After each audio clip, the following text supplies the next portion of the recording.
Cookery சேனலை பார்த்து யார் வேணாலும் சமையல் பண்ணலாம். ஆனா சுவையான சமையல் பண்றது எப்படி? நான் இதயம் நல்லெண்ணெயில சமையல் பண்றேன். ஆஹா ஓஹோன்னு பாராட்டுறாங்க.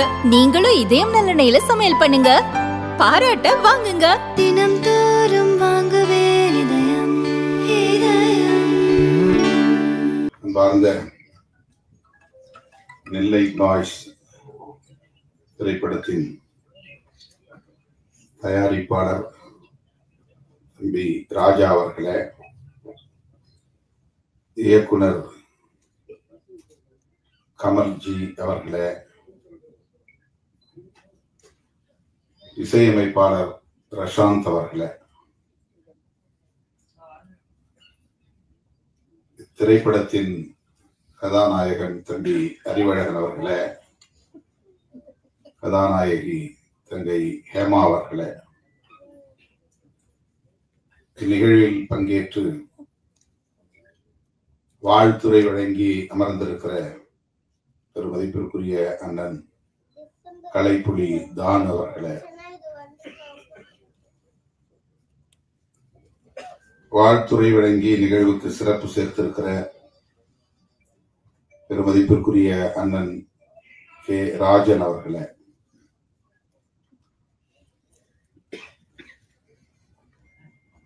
திரைப்பட தயாரிப்பாளர் சங்கத்தின் துணைத் தலைவர் அன்பு இளவல் தமிழ்குமரன் அவர்களே,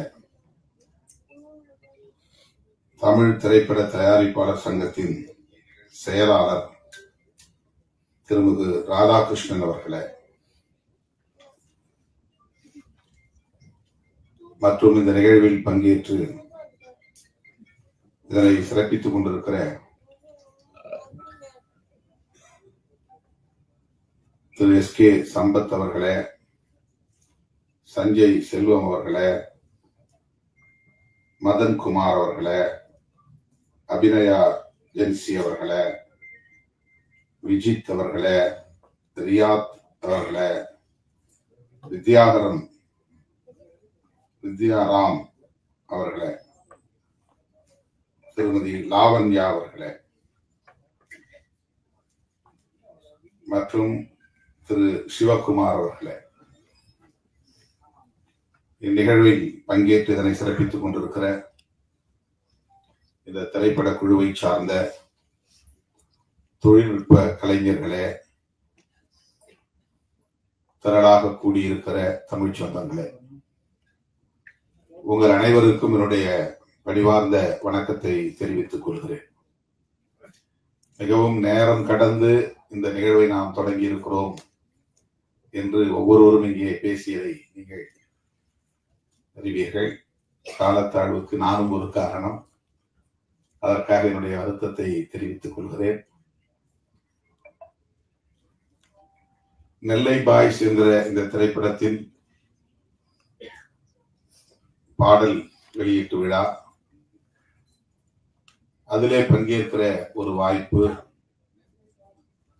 இந்த அரிய வாய்ப்பை எனக்கு வழங்கிய தயாரிப்பாளர் ராஜா அவர்களுக்கும் இயக்குனர் கமல் அவர்களுக்கும் இந்த படத்தின் நாயகன் தம்பி அறிவழகன் அவர்களுக்கும் என்னுடைய நன்றியை முதலில் உரித்தாக்குகிறேன். ராஜா அவர்களை பற்றி திரைப்படத்தில் இன்றைக்கு மிக பெரும் ஜாம்பவான்களாக இருக்கக்கூடிய அண்ணன் தான் அவர்களும் அண்ணன் ராஜன் அவர்களும் பலரும் இங்கே பேசினார்கள். எனக்கு பெரிய அளவில் அவர் அறிமுகம் இல்லை. இயக்குனரும் தயாரிப்பாளரும் அறிவழகன் அவர்களோடு வந்து இந்த நிகழ்வுக்கு வர வேண்டும் என்று எனக்கு அழைப்பு விடுத்தார்கள். பல்வேறு பணிச்சுமைகளுக்கு இடையிலே எனக்கு சற்று தயக்கம் இருந்தது. ஆனாலும் மறுதலிக்க இயலவில்லை. அதற்கு முக்கியமான காரணம், இந்த படத்தின் நாயகனாக நடிக்கிற தம்பி அறிவழகன் என்னால் அன்போடு கென்னி என்று அழைக்கப்படக்கூடிய தம்பி, குழந்தையிலிருந்து என் மடியில் வளர்ந்த ஒரு பிள்ளை. நான் எண்ணி பெருமைப்படுகிறேன். திரைப்பட கதாநாயகர்களை தொட்டு பார்த்தால் போதும் என்கிற நிலையில் இருந்த நான் இன்றைக்கு ஒரு நாயகனை நானே மடியில் வளர்த்தேன் என்று பார்க்கிற போது அது பெரும் மகிழ்வை தருகிறது. கே நகர் ஒட்டகப்பாளையத்திலே நான் ஒரு வாடகை வீட்டில் தங்கியிருந்தேன் சில காலம். அந்த வீடு தம்பி அறிவழகனுடைய பெற்றோர் திரைப்பட கேமராமேன் தம்பி வில்லாளன் என்கிற சிகாமணியின் வீடு. அவர் யார் என்றால் ட்ரம்ஸ் சிவமணி அவர்களின் மருமக பிள்ளை மைத்துனர்.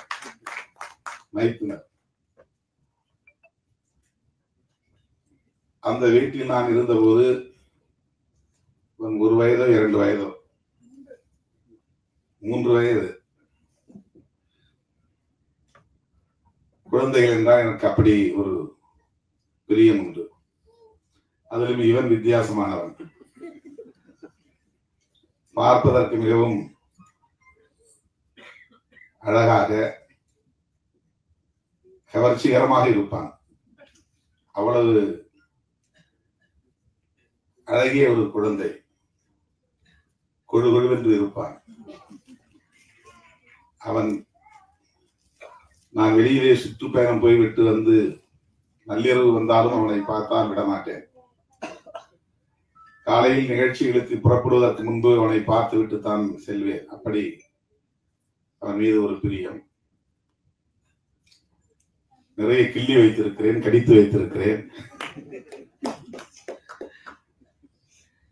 அப்படி இருந்த ஒரு பிள்ளை இன்றைக்கு வளர்ந்து திரைப்படத்துறையிலே ஒரு கதாநாயகனாக ஒரு படத்தில் நடிக்கிறான் என்பதை அறிந்து உள்ளபடியே நான் பெரிதும் மகிழ்ந்தேன். உன்னை பார்க்கிற போதெல்லாம் எப்போது உன் படம் வருகிறது என்று திரும்ப திரும்ப கேட்பேன். எத்தனையோ பலர் அப்படி படங்களில் நடித்து அந்த திரைப்படங்கள் வெளியிடாமல் அப்படியே நின்று விடுவதையும் நாம் பார்க்கிறோம். திரைக்கே வராமல் போய்விடுகிறது. சிறு முதலீட்டு படங்கள் அப்படி பல நெருக்கடிகளை சந்திக்கின்றன. அவர்களால் பெரிய அளவிலே பிரம்மாண்டமான விளம்பரங்களை செய்ய முடிவதில்லை. வெளியீட்டாளர்களும் அந்த அளவுக்கு போட்டி போட்டுக் கொண்டு வாங்க வருவதில்லை. அதாவது டிஸ்ட்ரிபியூட்டர்ஸ், விநியோகஸ்தர்கள். சிறு முதலீட்டு படங்கள் எத்தகைய நெருக்கடிகளை எல்லாம் சந்திக்கின்றன என்பதை நாம் அவ்வப்போது அறிகிறோம். அந்த வரிசையிலே இந்த படமும் ஒன்றோ, அறிவழகன் நடித்த படம் திரைக்கு வராமல் போய்விடுமோ என்ற கவலை எனக்கு இருந்தது. திடமென போன வாரம் வந்து தயாரிப்பாளர் ராஜா அவர்களையும் கமல்ஜி அவர்களையும் அழைத்து வந்து அறிமுகப்படுத்தி, இந்த நிகழ்ச்சிக்கு நீங்கள் கட்டாயம் வர வேண்டும் என்று தன்னுடைய பெற்றோரோடு வந்து, தாயாரும் இங்கே வந்திருக்கிறார். அவர்கள் வந்து என்னை அழைத்த போது என்னால் மறுதளிக்க இயலவில்லை, மகிழ்ச்சி தாழவில்லை. கட்டாயம் நான் வருகிறேன், எவ்வளவு வேலைகள் இருந்தாலும் வருகிறேன் என்று உறுதியளித்தேன். கட்சி அலுவலகத்தில் ஏறத்தாழ 200 பேருக்கு மேல் இன்றைக்கு திரண்டிருந்தார்கள். 5 மணிக்கே எனக்கு பதற்றம் வந்து விட்டது. 6 மணிக்கு நிகழ்ச்சி ஆயிட்டு பெரிய தயாரிப்பாளர்கள், நடிகர்கள் எல்லோரும் வருவதாக சொன்னார்களே, அவர்கள் எல்லாம் முன்கூட்டியே வந்து காத்திருப்பார்களே என்கிற பதற்றம். ஆனாலும் என்னால் உரிய நேரத்திற்கு வர இயலாத அளவுக்கு பல்வேறு மாவட்டங்களில் இருந்து நிறைய தோழர்கள் வந்து என்னை சூழ்ந்து கொண்டார்கள். அவற்றையெல்லாம் பின்னுக்கு தள்ளிவிட்டு நான் இங்கே வந்து உங்கள் முன்னால் நிற்பதிலே மகிழ்ச்சி அடைகிறேன். தம்பி அறிவழகனை நான் நெஞ்சார வாழ்த்துகிறேன். அது என்னுடைய முதல் கடமை. அவருக்கு இப்படி ஒரு வாய்ப்பை தந்த ராஜா அவர்களுக்கும் கமல்ஜி அவர்களுக்கும் என்னுடைய நெஞ்சார்ந்த வாழ்த்துக்கள். அவர் பிரபலமான குடும்ப பின்னணியை கொண்டவர் அல்ல, ஏற்கனவே பல படங்களை நடித்து புகழ் பெற்றவர் அல்ல. ஆனாலும் அவரை ஒரு நாயகன் ஆக்க வேண்டும் என்று துணிந்து தம்பி ராஜா அவர்கள் ஒரு முதலீட்டை செய்திருக்கிறார் என்றால் அவருக்கு எப்படி என்னுடைய பாராட்டை தெரிவிப்பது, வாழ்த்துக்களை தெரிவிப்பது என்று திணறி நிற்கிறேன். அதற்காக அவரை நான் மீண்டும் ஒரு முறை வாழ்த்தவும் பாராட்டவும். நெல்லை பாய்ஸ் கதை முழுமையாக நாம் இன்னும் திரைப்படத்தை பார்க்கவில்லை, தெரியவில்லை. ஆனால் அந்த எழுத்தை பார்த்ததும் நான் கேட்டேன், என்ன இந்த நெல்லையில் நிறைய அறிவாள்கள் இருக்கின்றன, கொடுவாள்கள் இருக்கின்றன, இந்த எழுத்தின் வடிவமைப்பிலேயே அருவா இருக்கிறதே என்று கேட்டேன். நெல்லை என்றாலே அருவாள் என்று சொல்லக்கூடிய நிலை.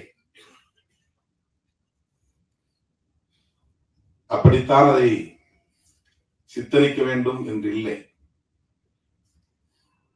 திரைப்படங்களில் எனக்கு நெடுநாளாக உள்ள ஒரு பெரிய கேள்வி, வன்முறைகள் இல்லாமல் படம் எடுக்கவே முடியாதா என்ற கேள்வி.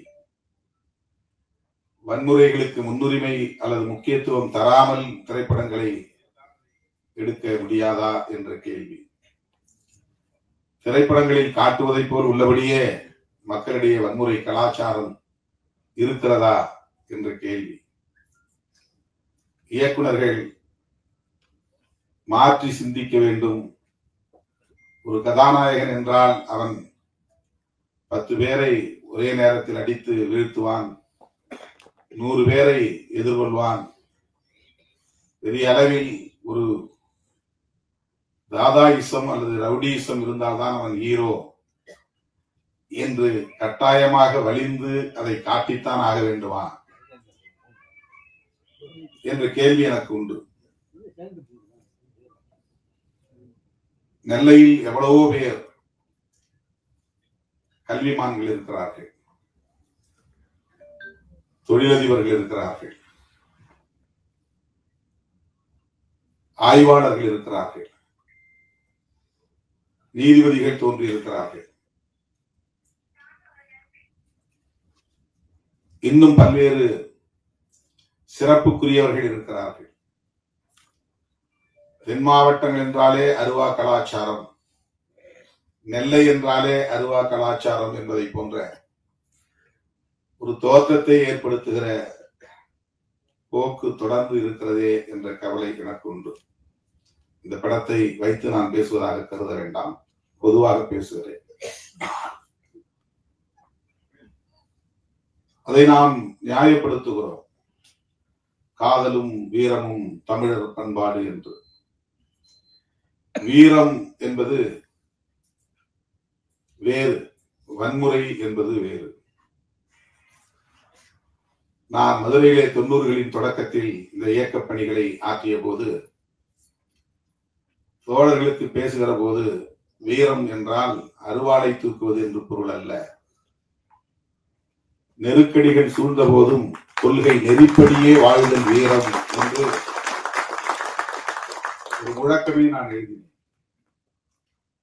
நெருக்கடிகள் சூழ்ந்த போதும் கொள்கை நெறிப்படியே வாழ்தல் வீரம், நெருப்படைக்குள் வீழ்ந்த போதும் அடிமை நெறி மீறி பாய்தல் தீரம் என்று வீரத்திற்கும் தீரத்திற்கும் நான் ஒரு முழக்கம் எழுதினேன். இது ஒரு கவிதை வரியாக தோழர்கள் எடுத்துக்கொண்டார்கள். வீரம் தீரம் என்பது முரட்டுத்தனமாக செயல்படுவது என்று பொருள் அல்ல, மூர்க்கமாக செயல்படுவது என்று பொருள் அல்ல. அருவாளை தூக்கி நோஞ்சான்களை வெட்டுவதுதான் வீரம் என்று பொருளாகாது. நிராயுதபாணிகளை வெட்டுவது, ஆயுதம் தாங்கிய கும்பல் நிராயுதபாணிகளை வெட்டுவது வீரமாகாது. 10 பேர் சேர்ந்து பேருந்திலே வருகிற நிராயுதபாணிகளை சுற்றி வளைத்து அவர்களை வெட்டி வீழ்த்துவது வீரம் என்ற ஒரு பார்வை இங்கே இருக்கிறது. அப்படி அல்ல. நாம் ஏற்றுக்கொண்ட கொள்கை, நாம் உள்வாங்கிக் கொண்ட கொள்கை, அந்த கொள்கைக்கு நெருக்கடி வருகிற போது அரசு தரப்பிலிருந்து வந்தாலும் பிற தரப்பிலிருந்து வந்தாலும், காவல்துறை தந்தாலும் அல்லது மற்றவர்கள் தந்தாலும், அந்த கொள்கையிலிருந்து ஒருபோதும் நான் வழுவ மாட்டேன், நழுவ மாட்டேன்.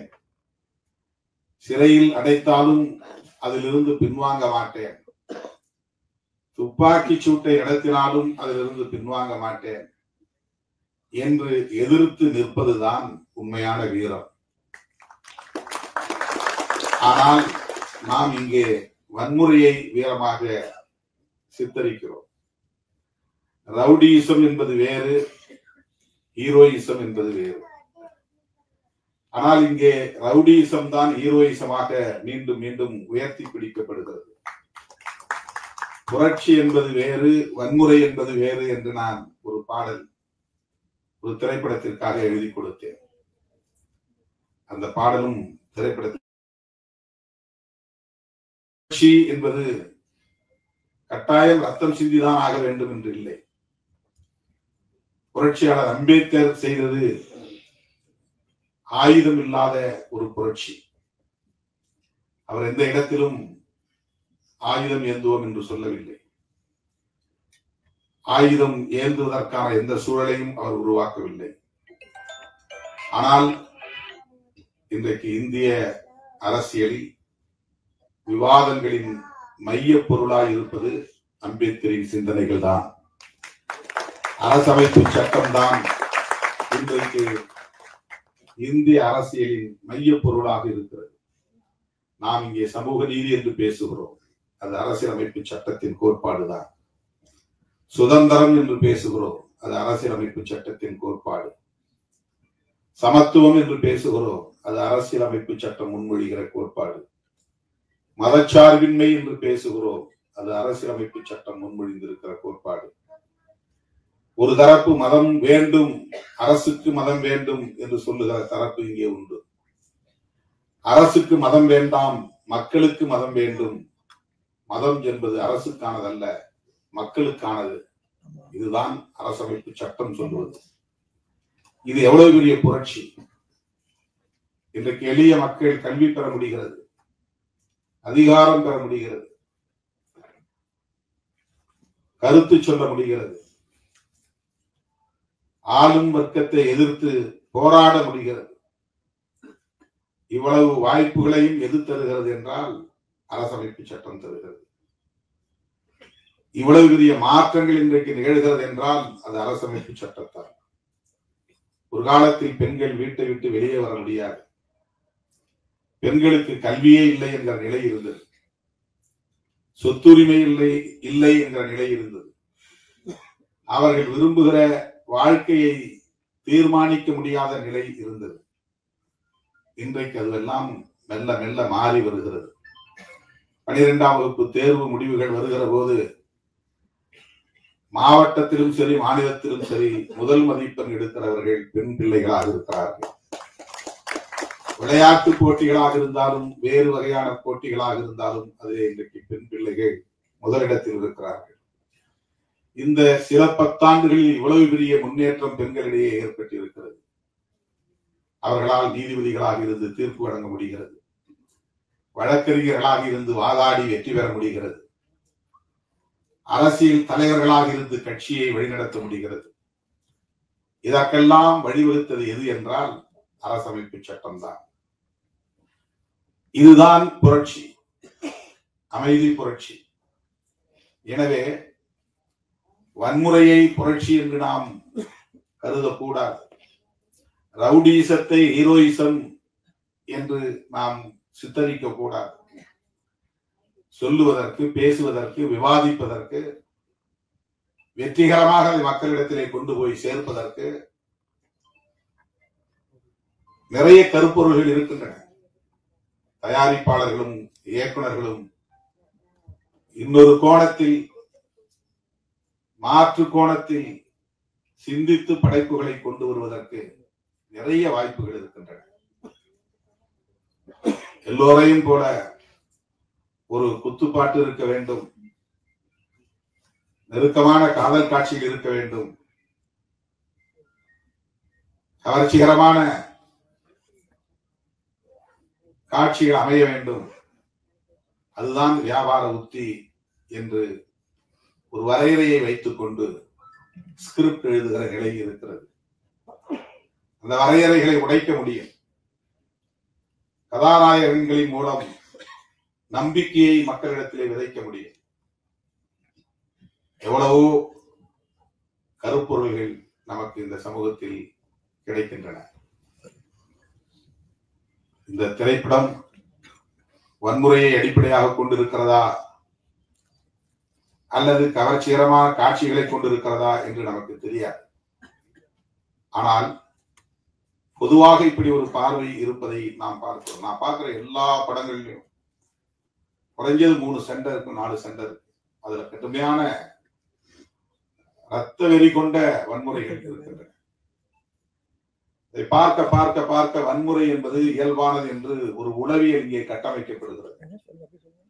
வன்முறையை கண்டு ஐயோ இது பாவம், இது தவறு, இது அநீதி, இப்படி செய்யலாமா என்று பதறுகிற உள்ளம் போய் இதுவெல்லாம் இயல்பானது, இதுவெல்லாம் நடக்கும், இவையெல்லாம் நடக்கத்தான் வேண்டும் என்று ஒரு பொது உளவியலை இத்தகைய வன்முறையின் மீது ஒரு எதிர்மறை விமர்சனம் இல்லாமல் அதை கடந்து போகிற நிலை உளவியலாக கட்டமைக்கப்படுகிறது. எந்த ஒரு காட்சியை திரும்ப திரும்ப நாம் காட்டுகிறோமோ அந்த காட்சி இயல்பான ஒன்றாக மாறிவிடுகிறது. எவ்வளவு பேரை தீ வைத்து கொடுத்தனாலும் நம்ம கண்டுக்காம இருக்கோம். ஏன்னா திரைப்படங்களை பார்த்த காட்சியை பெண்களை நிர்வாணப்படுத்தி பெட்ரோல் ஊற்றி கொளுத்தினாலும் நாம் அப்படியே அதை வெறும் காட்சியாக பார்த்து கொண்டு சாப்பிட்டுக் கொண்டிருக்கிறோம், அரட்டை அடித்துக் கொண்டிருக்கிறோம். நம் மனம் பதறுவதில்லை. இவையெல்லாம் வாழ்க்கையில் நடக்கிறது. கொடூரமான படுகொலைகள் நடக்கின்றன. மேலவளவிலே 7 பேரை வெட்டி படுகொலை செய்கிறார்கள் பட்டப்பகலில். தமிழ்நாடு அமைதியாக இருந்தது. திண்ணியம் என்கிற இடத்திலே ஒருவன் கொடுத்த பணத்தை திருப்பி கேட்டான் என்பதற்காக அவனை கட்டி வைத்து உதைத்து அவன் வாயிலே மலத்தை திணித்தார்கள். நாடு அமைதியாக இருந்தது. 2002ஆம் ஆண்டு நான் வன்னிக்கு போயிருந்த போது அண்ணன் பிரபாகரன் அவர்கள் போனவுடன் என்னிடத்தில் கேட்ட கேள்வி இதுதான். திண்ணியத்தில் ஒருவன் வாயில் மலத்தை திணித்தானே, என்ன கொடுமை, 3 நாள் நான் உறங்கவே இல்லை. இதையெல்லாம் எப்படி உங்கள் மாநிலத்து தலைவர்கள் சகித்துக் கொண்டு அமைதியாக இருக்கிறார்கள்? வாயிலே மலத்தை திணித்தவன் இன்னும் உயிரோடு இருக்கிறானா என்று கேட்டான். ஒரு அநீதி நடக்கிற போது ஒருவன் உள்ளம் கொதிக்கிறது என்றால் அவன்தான் புரட்சியாளர். எந்த ஊர்ல நடக்குது, எந்த ஊர்ல நடக்குதா அப்படின்னு பார்த்து கொதிப்படைகிறவில்லை. எங்க சாதிக்கு நடக்குதான்னு பார்த்து கொதிப்படைகிறது கொதிப்பல்ல, புரட்சி அல்ல. எங்கோ ஒரு இடத்தில் அநீதி நடக்கிறது என்றால் இந்த அநீதி நடப்பது கொடுமை என்று பதறுகிற அந்த உள்ளம், அதுதான் புரட்சிகர உள்ளம். அப்படி பதற முடியாமல் ஆக்குவது எது என்றால் திரைப்படங்களில் காட்டுகிற இத்தகைய காட்சிகள் தான். தினந்தோறும் பார்க்கிறோம். எல்லா படத்திலும் வன்முறைகள். 10 பேர் சேர்ந்து ஒருவன் கொடூரமா வெட்டி படுகொலை செய்யக்கூடிய காட்சிகள், ரத்தம் தெரிக்கிற காட்சிகள், இதெல்லாம் நம்ம ஒரு படமாதான் காட்சியா தான் நடத்துறோம். ஆனா அதை பார்க்கிற மக்கள் மத்தியில் அது ஒரு தாக்கத்தை ஏற்படுத்துகிறது. அது ஒரு பொது உளவியலை கட்டமைக்கிறது. இப்படிதான் நடக்கும். அங்க 2 பேரை வெட்டிட்டாங்களா, 10 பேரை வெட்டிட்டாங்களா, அதை பத்தி நமக்கு பிரச்சனையே இருக்காது, கவலையே இருக்காது, பதற்றமே இருக்காது, படபடப்பு இருக்காது, பதைப்பு இருக்காது. அப்புறம் அநீதி நிகழ்ந்து கொண்டேதான் இருக்கும். வீட்டுக்குள்ள புகுந்து ஒரு துப்பாக்கியால சொல்றான் கர்நாடகாவில். ஏன்னா அவன் இடதுசாரி சிந்தனையாளர்.